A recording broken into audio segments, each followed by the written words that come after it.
They say the loudest one in the room is usually the weakest.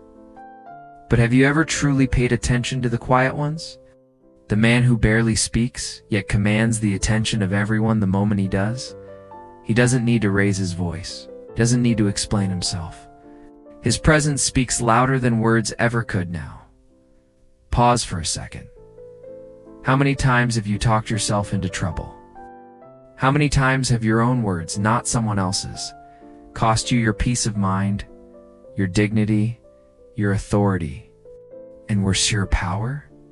We live in a world addicted to noise, a world where everyone wants to go viral, be heard, be seen, be liked, where every thought becomes a post, every reaction a comment, every opinion a performance. But amidst all this chaos, Stoics held a secret that most of the world still hasn't figured out. They knew that silence, true, intentional silence, was not emptiness. It was strength, it was mastery, it was clarity. Because every time you speak, you're making a trade. You're exchanging a piece of your mind, a glimpse of your values, or a window into your emotions. And if you're not conscious of what you're giving away, you're bleeding power for nothing in return. Marcus Aurelius, one of the greatest emperors and Stoic minds in history, once wrote, "Let your words be few, but full of meaning." That wasn't just poetic wisdom, it was strategy. It was mental discipline, in fact. It's the highest form of emotional intelligence, because in a world that rewards performers, silence becomes rebellion. And in a world that thrives on oversharing, self-restraint becomes the rarest form of self-control. This video is not just another motivational talk. It's your blueprint for taking back control of your energy, your presence, and your power. Because the truth is, most people don't realize how much they lose by simply talking too much. You're going to learn how to weaponize silence, not to manipulate others, but to protect yourself, to build authority, to create psychological distance, to command attention without seeking it. We'll break down why over-explaining actually makes you look insecure, why the most respected people often speak last or not at all, and how every word you say either builds your credibility or chips it away. It's not about being mysterious, it's about being intentional. Speaking less, but saying more.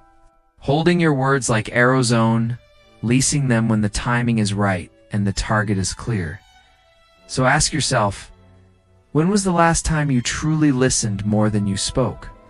When was the last time you allowed silence to speak for you? Let me tell you this, the people who make the most noise are often the most desperate to be understood. But those who master silence, they don't need to be understood, because they understand themselves. And that's where the power begins. Self-mastery doesn't begin with your habits. It begins with your mouth. Most people speak to be heard.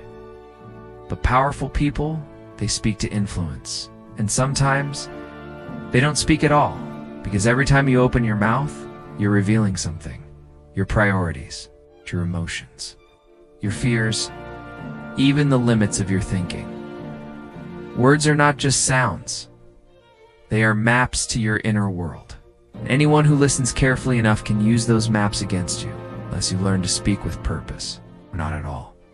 That's why the Stoics didn't just avoid talking, they practiced strategic silence. As Epictetus taught, we have 2 ears and 1 mouth so that we can listen twice as much as we speak.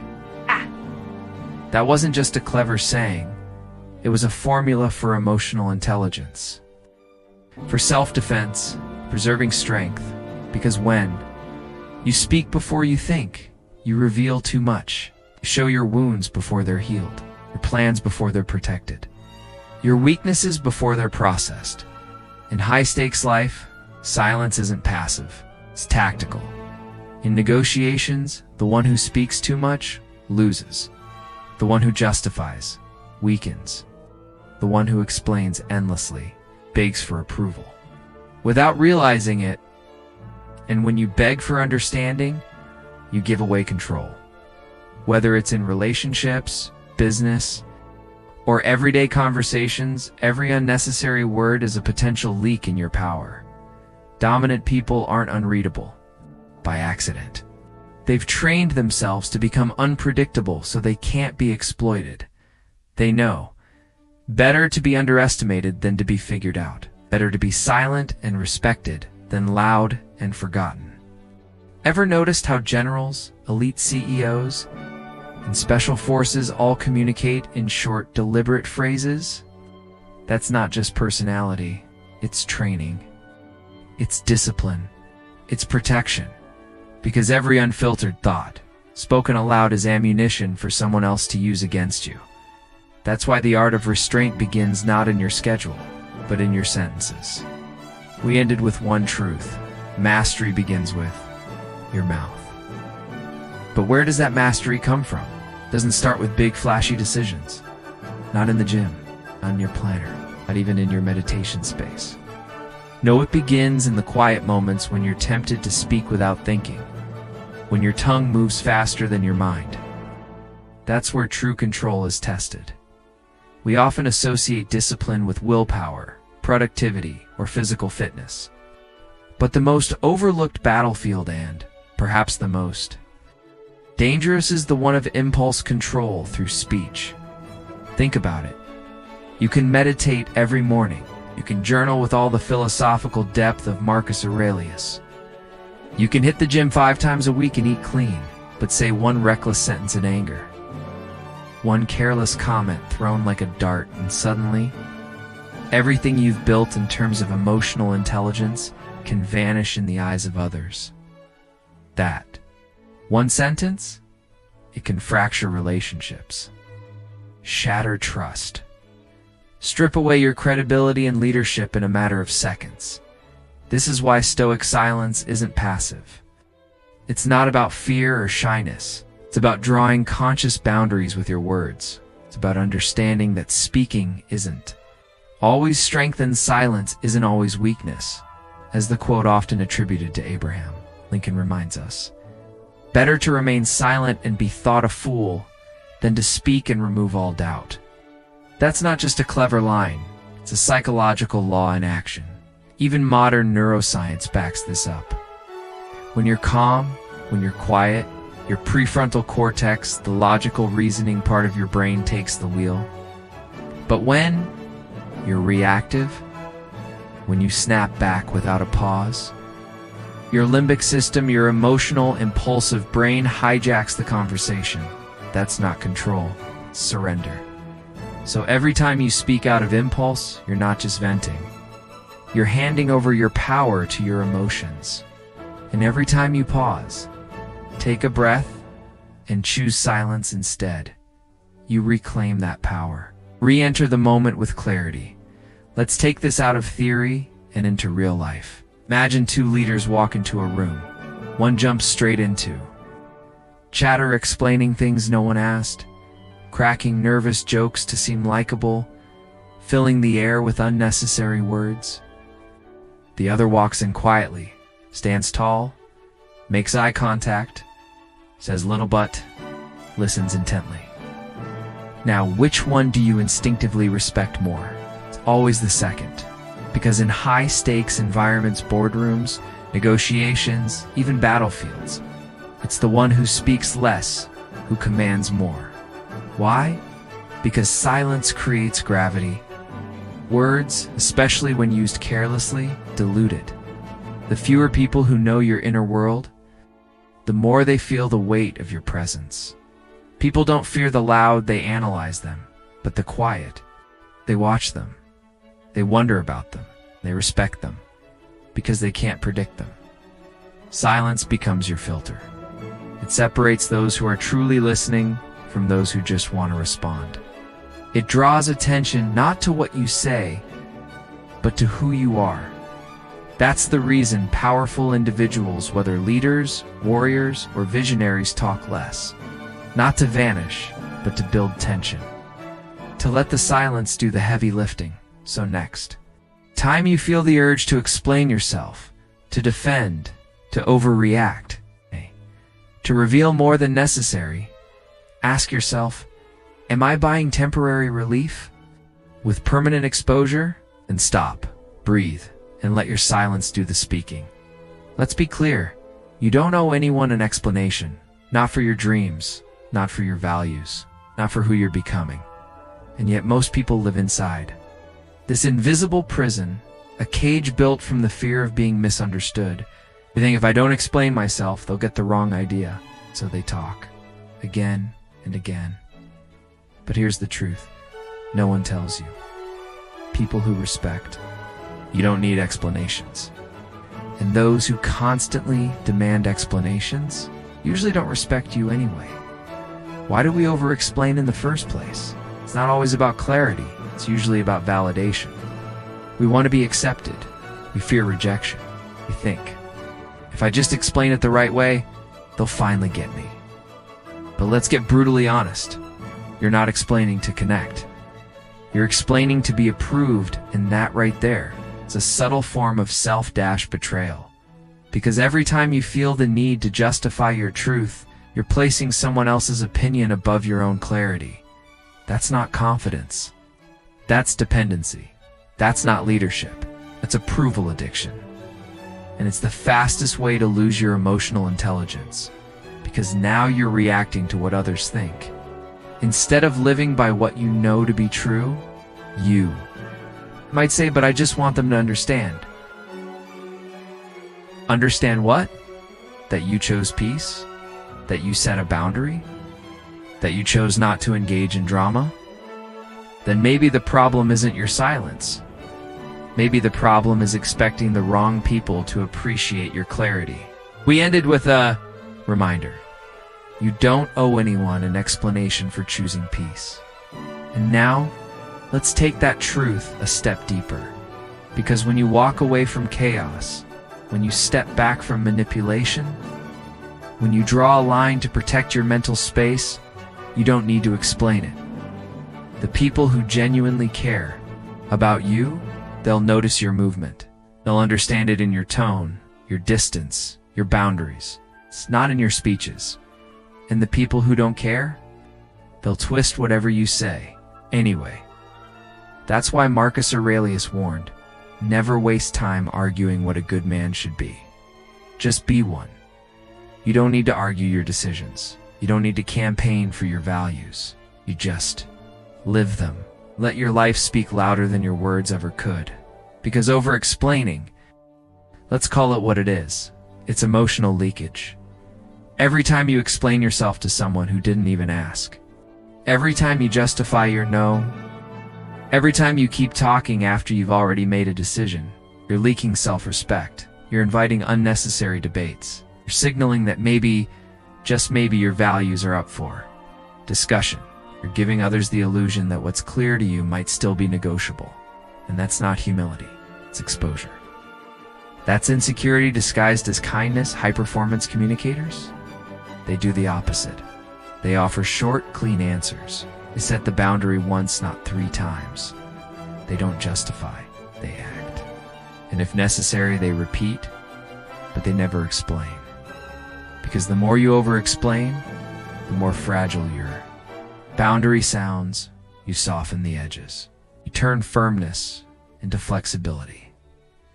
And that's when people start pushing. Imagine this. You say, hey, I can't make it tonight. It should be enough, right? But instead of leaving it at that, you spiral. I've just had a long day. I'm so drained. I've got this huge project tomorrow. Guess what happens now? You just made your boundaries sound like a burden. And to the other person, it now feels negotiable. They think, well, if I just push a little harder, maybe they'll give in. Suddenly you're backed into a corner you built with your own words. And that's why the Stoics didn't use silence to avoid conflict. They used it to build clarity. They drew lines clean, calm, and unapologetic, then defended them with silence. Because the less you explain, the heavier your words feel. They land. They echo. They're not lost in noise. Think of the most respected people you know. Do they over-explain? Do they beg for understanding? Or do they speak briefly, clearly? Then let the rest settle. It's the line between noise and gravity. Over-explainers feel like static always on, always justifying, always anxious. But those who speak with restraint, they radiate presence, they carry authority. Because when you speak only when it matters, people begin to listen differently. The less you explain, the more powerful you feel.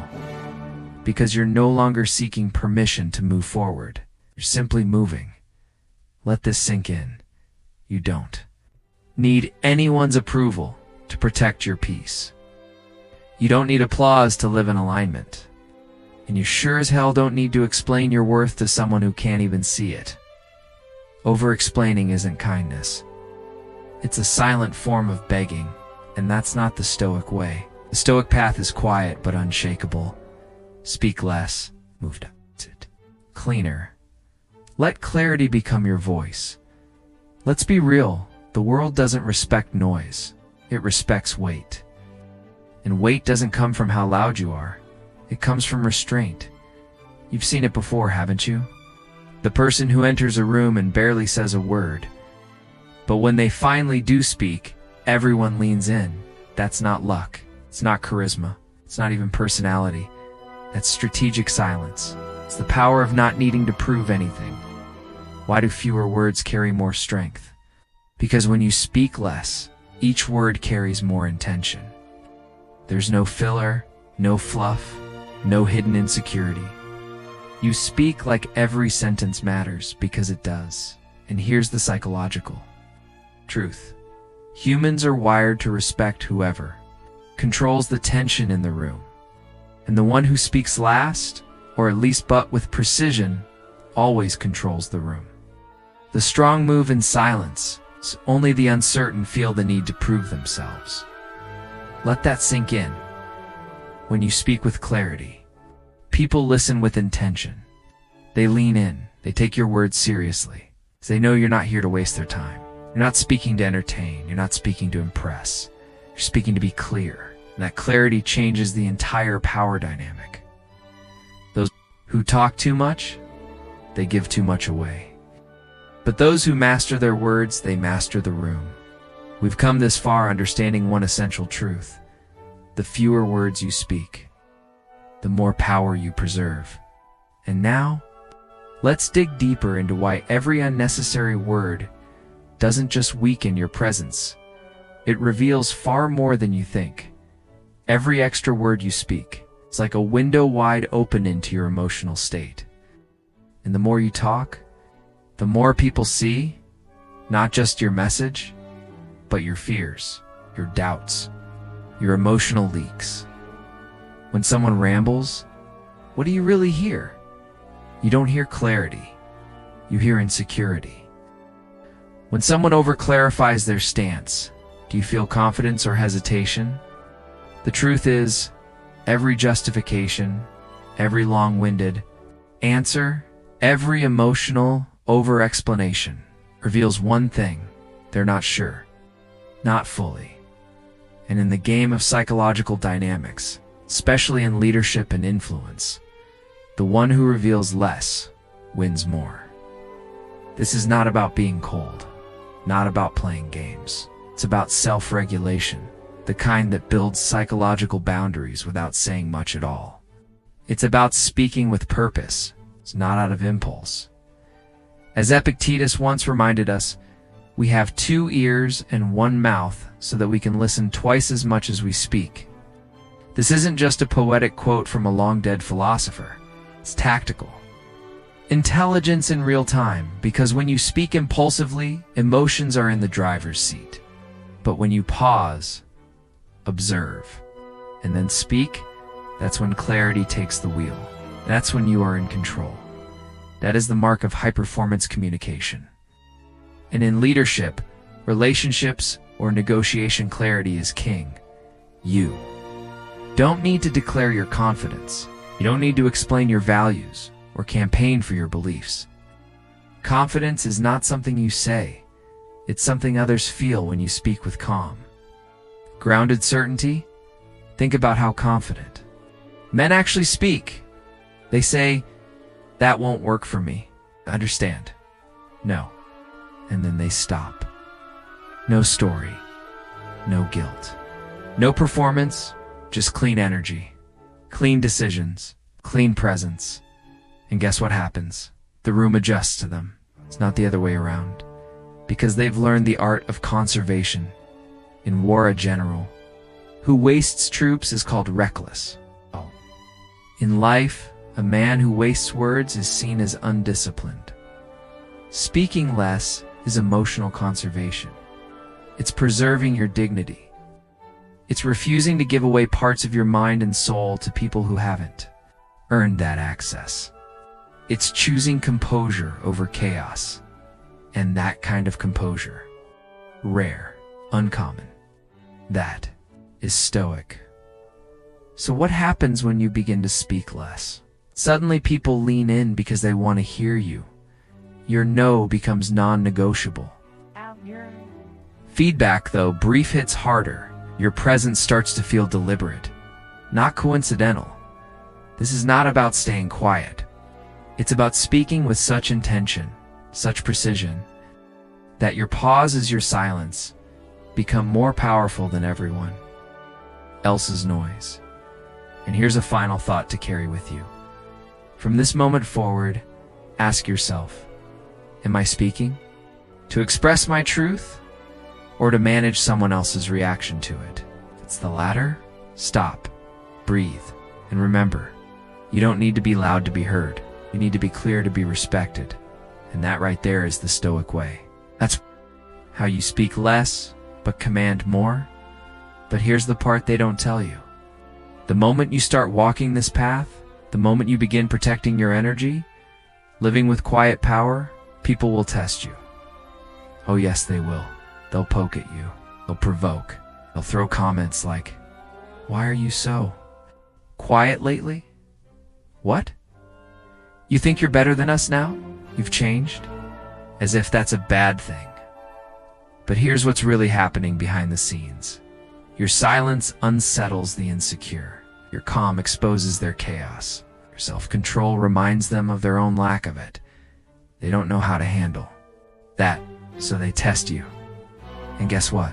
It's a sign you're rising. You're no longer predictable. You're no longer available on demand to react, to explain, to reassure. You've disrupted the emotional power dynamic they used to enjoy. And here's the truth. People don't test those they see as beneath them. They test those they secretly feel threatened by. Let that sink in. If you're being tested, it's not weakness, it's confirmation. The Stoic doesn't view that as conflict.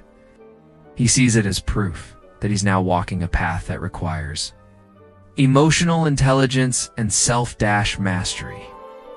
So when they try to provoke you, what do? The untrained mind, it defends, it justifies, it reacts, tries to explain the silence. But the Stoic mind, it does nothing. It observes, it holds the boundary, and lets time do the talking. We ended with this. When others test you, don't react. Hold the line. Let time do the explaining. Now let's go one layer deeper, because the moment you engage with provocation, you validate it. You reward the behavior. You teach people something dangerous. If you poke me long enough, I'll eventually break. I'll step out of character. I'll lose my edge. But when you stay still, truly still, you transform into something they can't manipulate. You become a mirror that reflects their chaos. A mirror that doesn't flinch. A mirror that offers no reaction to feed off. Because here's the truth. Restraint is not weakness. It's dominance. Restraint says, I see exactly what you're doing, and I choose not to respond. I'm not here to educate you. Not here to defend my peace. I control my energy, not you. This is psychological Aikido. It's the art of letting their emotional force collapse under its own weight. As Epictetus taught, if you are ever tempted to seek outside approval, realize that you have compromised your own integrity. That line is simple, but it cuts deep. You don't need to prove your worth to anyone. You don't need to react to emotional bait. You don't need to explain your stillness, because your stillness is your strength. Your quiet resistance is what makes you unshakable. But let's be honest, people will test, especially when you stop tolerating disrespect, when you stop being a doormat, expect backlash. When you begin enforcing higher standards, expect discomfort. When you finally choose dignity over approval, expect moments of loneliness. But also expect clarity, expect self-respect, expect freedom, because those who used to control you with guilt, noise, or manipulation, they'll panic. Why? Because their control never came from strength. It came from your silence being unconscious. Now that your silence is strategic, the game has changed. So when you are tested on, you will be how should you respond? Here's a 5-step response rooted in Stoic clarity. 1. Pause. Buy yourself a moment. That space is your leverage. 2. Breathe. Calm your nervous system before it gets hijacked by emotion. 3. Speak with clean energy. If you choose to speak at all, sometimes a single no is enough. No justification, no softening point. 4. Withdraw your attention. Your energy is currency. Stop spending it on fools. 5. Let karma and time do the explaining. Not every battle needs a soldier. Some were already scheduled by the universe. Let them unfold without you. And here's your final truth for this page. You will be tested the most. Right when you're growing the fastest. But this testing, it's not punishment. It's feedback. It shows you where your silence still carries guilt, where your boundaries still leak with approval seeking, where the old you still wants to be liked instead of being respected. So next time someone tries to trigger you before you say a single word, remember, your true power lies in what you choose not to say. Because silence isn't the absence of a response, it is the response. In a world of emotional chaos, restraint is a weapon only the wise can carry. There's a quiet kind of dignity in not explaining yourself, refusing to plead your case just to be understood. Especially in a world addicted to convincing, defending, oversharing. The person who simply moves with intention, without explanation, commands more respect than the one who constantly pleads for acceptance. Now pause. Ask yourself, why do we feel the need to explain ourselves in the first place? Because we seek validation. Because we're afraid of being misunderstood. Because deep down we wonder, does my value depend on how well I can justify my choices to others? But here's the hard truth. Every time you explain yourself to someone who hasn't earned your vulnerability, you lower your position. You shift from decisive to defensive, from strong, seeking approval. And that shift, that's the crack where your power begins to leak. We ended with a reminder. Every time you explain yourself to someone who hasn't earned that privilege, you lower your position. You shift from being firm to being fragile. Now let's continue from there. Because the moment you start chasing their understanding, you lose yours. The more you try to convince someone of your truth, the more uncertain you appear. And without realizing it, you go from leader to follower of their opinion. That's the paradox. The more you explain, the less they respect your conviction. So let this settle in. You are not obligated to justify your peace. You don't need to explain why you walked away, why you chose silence, why you started over, why you now guard your time like it's a fortress. These aren't things to explain, they're things to embody. Let go of the pressure to narrate your every move. Stop wasting your breath defending what is already aligned with your higher self. Marcus Aurelius said it best. Waste no more time arguing what a good man should be. Be one. In Stoicism, your virtue isn't proven by your vocabulary, it's revealed in your conduct. The most powerful message often arrives in silence. Here's a paradox worth repeating. The more you talk about what you'll do, the less people believe you. But when you just do it without fanfare, without announcement, you become undeniable. That's what we call executive presence, that quiet force that doesn't chase attention, but commands it. People don't follow noise. They follow quiet confidence. They follow results. So how do you lead with action, not explanation? Step 1. Be clear with yourself first. When your decision is clean, you won't seek permission. When your mind is aligned, you won't crave approval. Step 2. Act swiftly. Hesitation invites doubt. Delaying what you know is right opens the door to confusion, second-guessing, and interference. Step 3. Speak briefly and only once. Repetition is the enemy of power. Say it once firmly, clearly, and let it stand. Step 4. Let time speak. Truth has a way of echoing longer than your defense ever could. Let your outcomes speak for you. Think like a mountain, solid, silent, immovable. Your actions, they are the earthquake, not felt loudly, but deeply. That's the true Stoic impact. Silent results, irrefutable power. You don't need to convince your ex you've changed. Your new life will show it. You don't need to prove to your critics that you're strong. Your unbothered peace will make their attacks look foolish. You don't need to debate your worth. Your boundaries already define it. Let your growth humble them. Let your presence correct them. Let your globe silence their judgment. This right here is emotional intelligence at its highest level. Not fighting for validation because your life already validates you. Here's your final thought for this stretch of the journey. You can either spend your energy defending your decisions to those who don't matter, or you can invest that energy into building a life that makes those conversations irrelevant. One path leads to exhaustion, the other leads to elevation. Choose the Stoic path. Be brief, be firm. Because at the end of the day, the loudest voice in the room isn't the one that talks the most. It's the one whose actions echo long after they've left.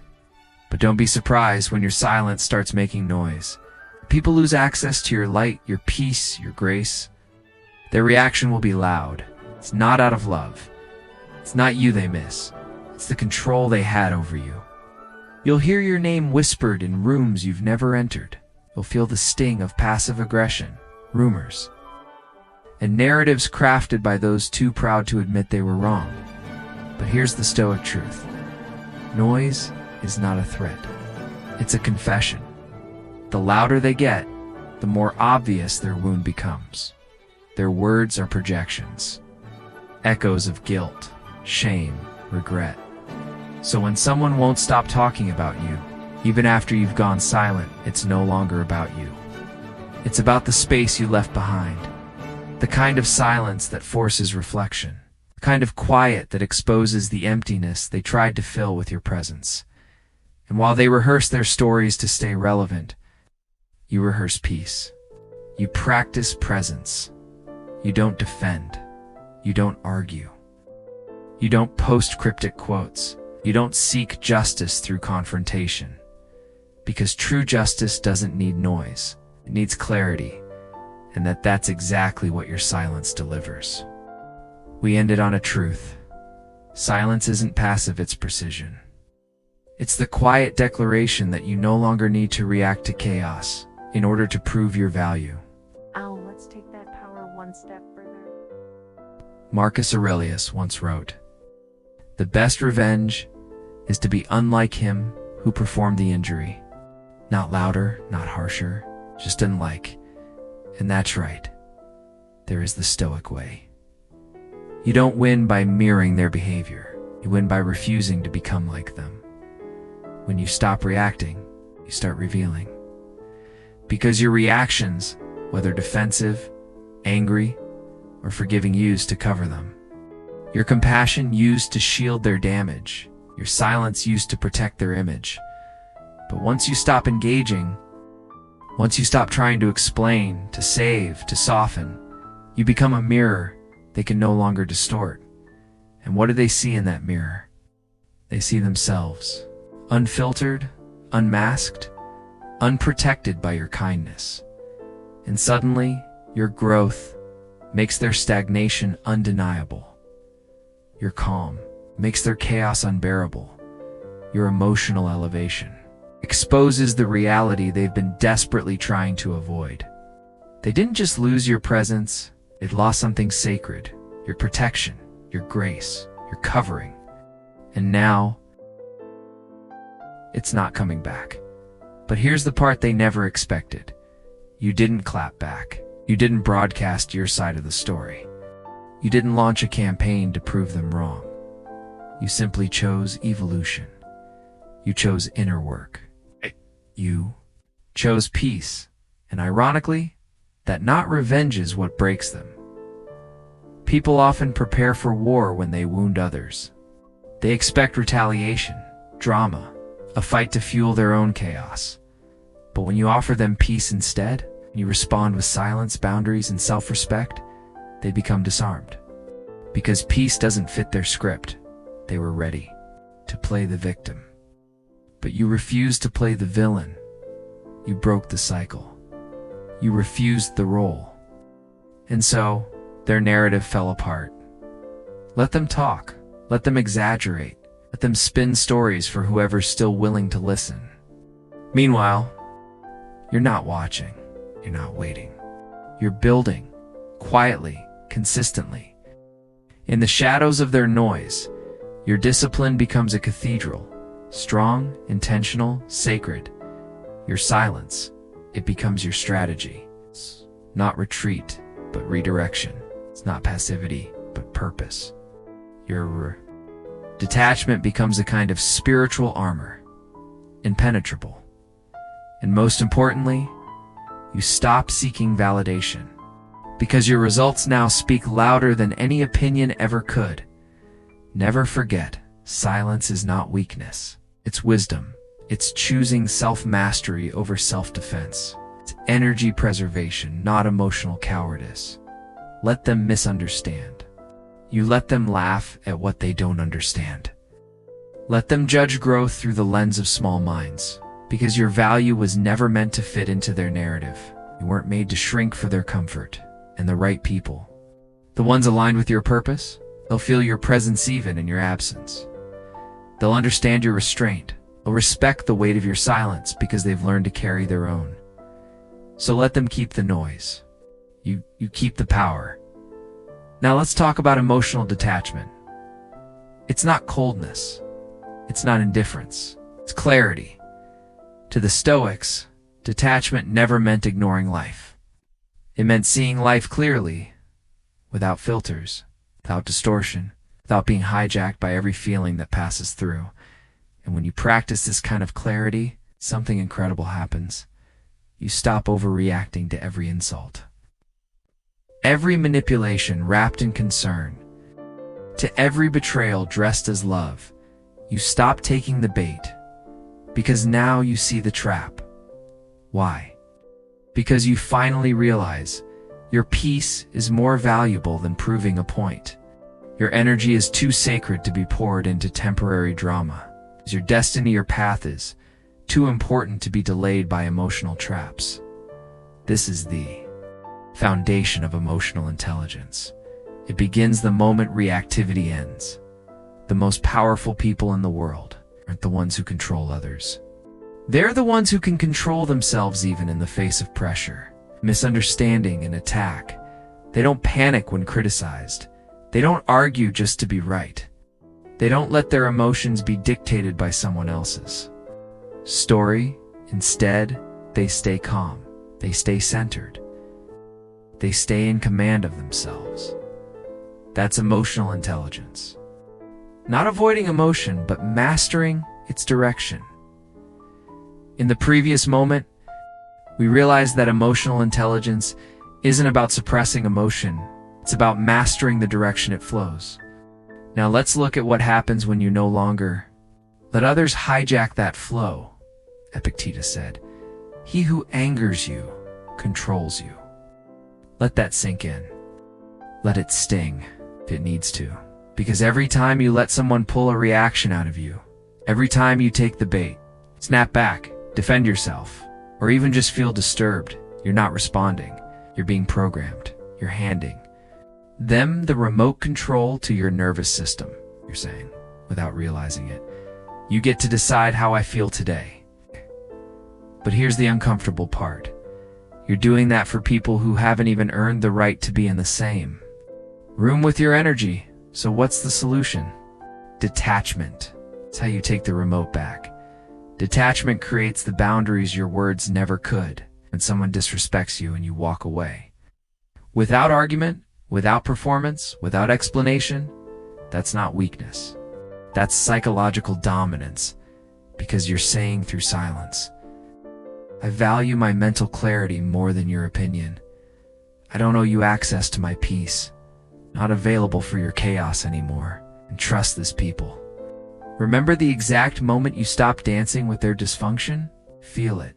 Because when you detach, when you go quiet, when you stop reacting, you're holding up a mirror they've never had to face.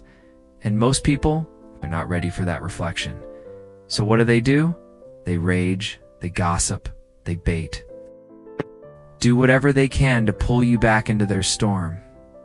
But you don't bite, because you've outgrown that version of yourself. The one who needed to prove a point. It's the one who thought responding meant winning. You've evolved past that. This is what Stoic detachment looks like in action. Want to embody it every day? Here's what it looks like in practice. You listen, but you no longer feel the urge to correct. You feel deeply, but carry those feelings lightly.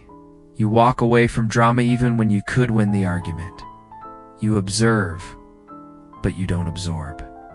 And in that stillness, you find power. In that restraint, you find mastery. In that refusal to react, you reclaim your crown, the empire of your own mind, Seneca once said. You act like mortals in all that you fear, and like immortals in all that you desire. But the Stoic flips that truth. He acts like an immortal in his fear is calm, collected, unshaken, like a mortal in his desires, humble, grounded, disciplined. That's what detachment trains you to do, to remain centered while the world around you spins in emotional chaos. It's the final shift. From emotional slave to emotional sovereign. When you detach, you no longer need closure because your boundary is closure. You no longer crave their apology because your silence says it all. You no longer seek validation because your worth is no longer up for debate. That's self-mastery. It's mental wealth. That's what it means to move like a storm inside and a monk outside. So the next time someone tries to pull you into their vortex, remember this. You're not here to play. You're here to build. And builders don't argue with wreckers. Let's make something crystal clear. You don't rise to the level of your goals. You fall to the level of your standards. And your standards are not shown by what you say. They're revealed by what you tolerate.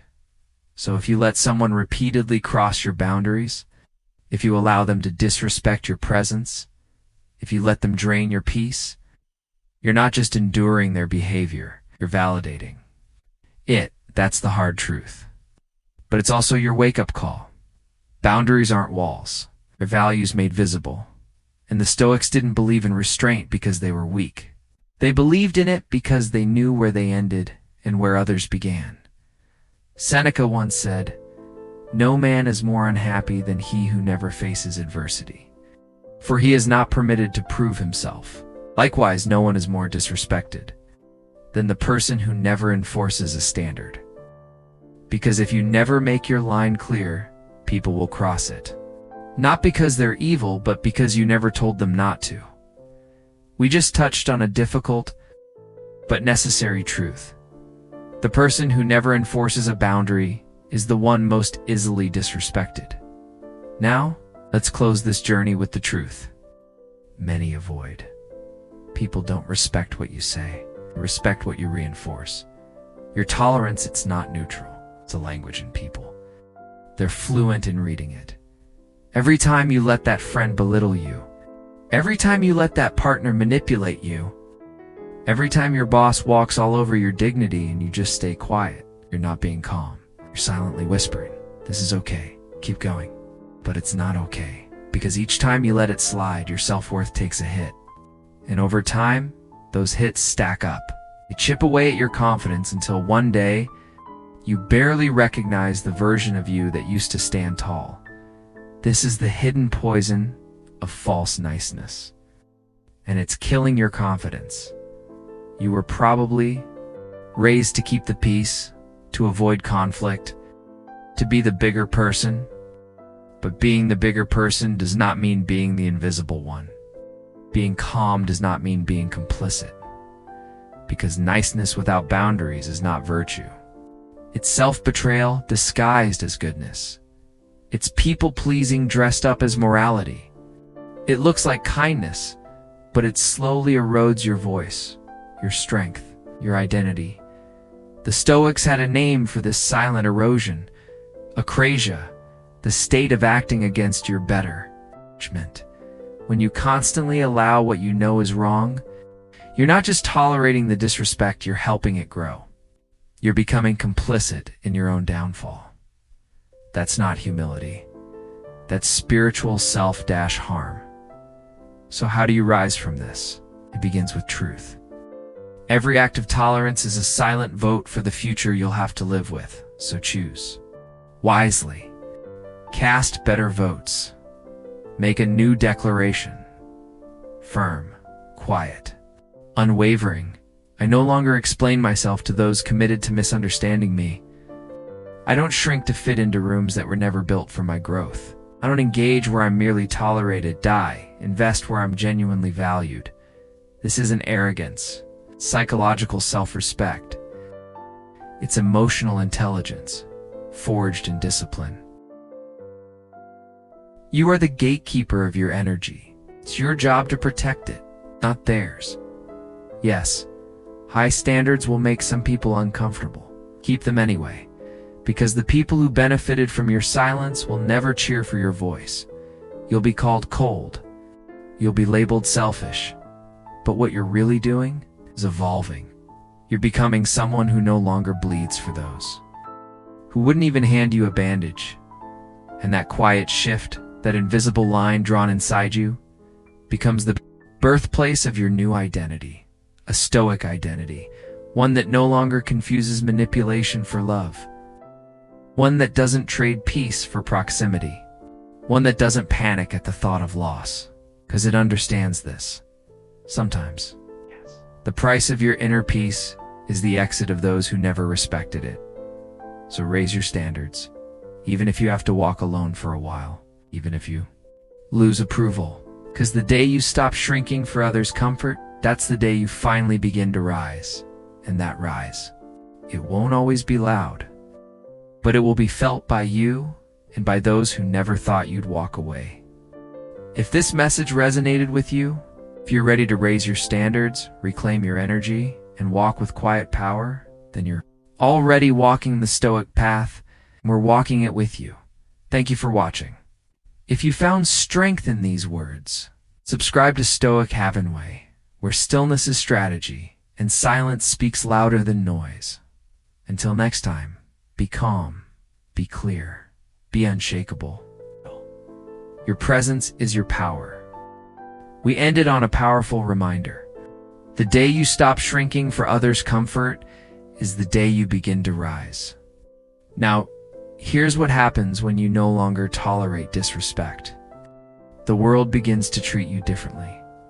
They never expected your strength. They expected you to break. That's why they hurt you so freely, because they thought their betrayal would keep you stuck. They believed the lies would ruin your reputation.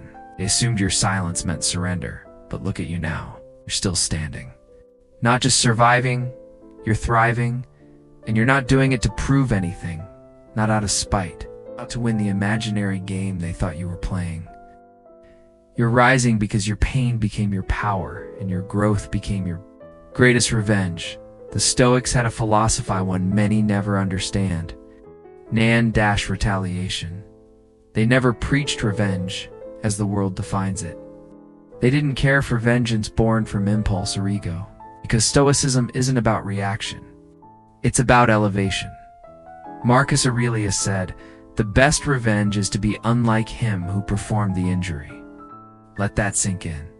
Not to match their energy, not to stoop to their level, not to shout louder, but to build higher, to outgrow them, to move so far beyond their reach that their name no longer touches your peace. This isn't about pretending that pain didn't happen.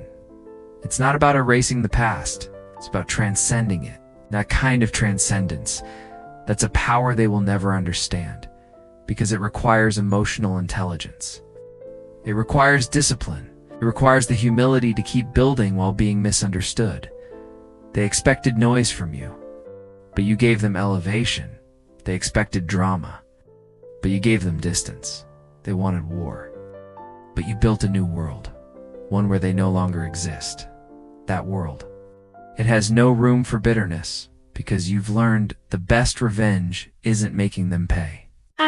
It's ensuring they no longer matter. It's building a life so whole, so beautiful, that they vanish into irrelevance. Your success doesn't need to scream. It's written in the discipline they lack, in the habits they mocked, in the results they now envy. Silently, this is success as self-redemption. And here's the truth no one tells you. You don't owe them revenge. You owe yourself redemption. You owe it to the younger version of you, the one who was mistreated, dismissed, laughed at, to watch you become someone unstoppable, not to impress them, but to fulfill your potential, to walk in your divine design, turn the wound into a weapon, not against them, but for your purpose. That's what Stoic revenge looks like. No shouting, no spectacle. Just pure, unshakable growth. You don't win by fighting. You win by evolving. Let them talk. Let them guess. Let them keep telling the same stories to the same tired audience, because while they rehearse their gossip, you rehearse excellence. You're not who you were when they hurt you. You've outgrown that chapter. You've stopped rereading it now. You've walked differently. You speak differently. You no longer chase. You attract. Not because you learned a trick, but because you became the truth. Your glow isn't revenge. It's reflection of your healing, your work, your character. And the most beautiful part, you did it all without saying a word. You don't need to chase justice. You don't need to prove anything. And you absolutely don't need to waste your energy trying to expose anyone, because life already has a law, and that law doesn't need your help. It's called karma. And karma doesn't miss. The Stoics practiced detachment from outcome. Epictetus said it best, "It's not what happens to you, but how you respond to it that matters." They didn't believe in wasting time on retaliation. They believed in conserving energy. That's emotional intelligence. You don't argue with people committed to misunderstanding you. You don't fight battles that rob you of peace. You don't chase closure from those proud of your pain. Instead, you stay still. You grow silently. Let the storm pass. And you let the truth reveal itself in time, because it always does. While they plot, you build. While they gossip, you evolve. There's a saying, karma is not a punishment, it's a mirror. No, you don't need to shout. You don't need to scheme. You just need to step back. Stay aligned. Because the moment you stop reacting to them, start investing in you, your light becomes louder than your lips. Your transformation becomes your testimony, and their lies, they collapse under the weight of your silence. We ended with a truth. Your transformation becomes your testimony, while their lies collapse under the silence you've mastered. Now let's complete this journey with what happens when you stop reacting and start rising. Let them gossip. Let them spin their stories. Let them play their small games in even smaller rooms. Meanwhile, you write your book. You build your body. Raise your standards. You level up your finances. Fortify your mind. That's how karma works. It doesn't just punish the wrong. It rewards the aligned, those who keep showing up, those who move with clarity, those who choose discipline over drama. Spiritual strength is silent but unshakable. And silence, it's not weakness, it's strategy. Because the moment you stop trying to control how others perceive you, you reclaim all the energy that used to leak out through your wounds. That energy you now reinvest it into clarity, into self-worth, to spiritual discipline, into a high-performance mindset. And suddenly, the weight lifts. Not because the world got lighter, but because you got stronger. Letting go. It's not giving up. It's rising up. They wanted their betrayal to define you. Okay, you chose boundaries and discipline instead. They wanted you bitter. But you became better. And that decision to let karma work while you work on yourself will take you further than revenge ever could. Because real power doesn't chase applause. It doesn't beg for attention. It doesn't scream to be seen. Real power just arrives, fully healed, fully grounded, fully unbothered. That's the Stoic way. The strongest revenge. It's not making them suffer. It's realizing they no longer have the power to reach your soul. Yes, they hurt you. Yes, they lied about you. Yes, they tried to bury you. But what they didn't know was that you were a seed. And in the dark, in silence, you grew roots. You rebuilt your spirit, mastered your mind, and now you rise. Not with vengeance, but with vision. Not with rage, but with calm so deep, nothing can shake it. You don't rise to prove them wrong. You rise to prove yourself. It's unstoppable. This is what it means to walk the Stoic path. To suffer with dignity. To heal without noise. To win without applause. To live so well. The karma doesn't even need to speak because your life already said it all. So here's what I'll leave you with. Keep your silence. Keep your standards. Let your results echo louder than revenge ever could.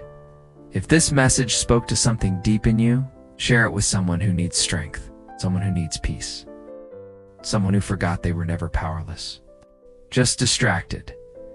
And if you're serious about mastering your mind, about building emotional resilience, about living with clarity and calm in a chaotic world, then subscribe to Stoic Havenway. We release new videos daily to help you stay grounded, disciplined, and focused on what truly matters. Thank you for watching. Thank you for choosing growth. And remember, you don't need to be loud to be powerful. You just need to be aligned. Stay calm.